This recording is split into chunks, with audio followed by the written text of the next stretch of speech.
There are cases where your market might be operating in an overlap between multiple MLSs, or you might have to do multiple searches in your MLS to be able to export the data correctly.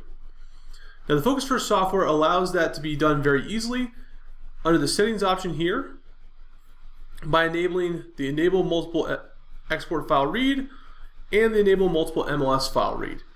This first one here lets you upload multiple files. The second one, multiple MLSs. Now in order to do that, all you have to do is click these options here, click OK, and that will go ahead and enable that. And next time you click start here, you'll be greeted with an extra box saying that you have the multiple MLS and that the merge is currently on.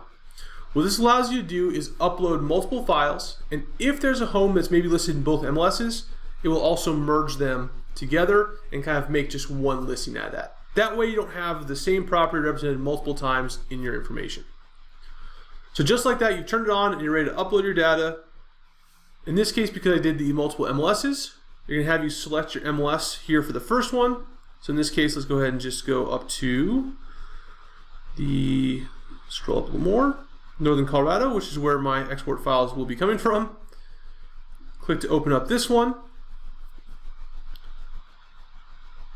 And then it asks, would you like to read another MLS sheet? So I'm going to go ahead and say yes to show you what this looks like. Again, because I did multiple MLS options as well as multiple MLS files, it asked me where's this second one coming from. I'm going to click the same one, upload that information, and now I've uploaded two different ones.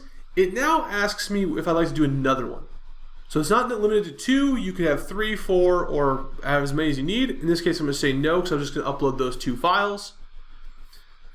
And go ahead and let this be titled how it was.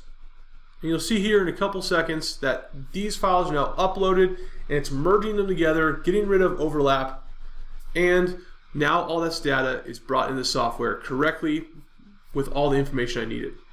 Awesome. Now, obviously there's a lot of data here you can see. This was not a normal done search, it's just for this example. However, that is how you would then bring in multiple MLS files.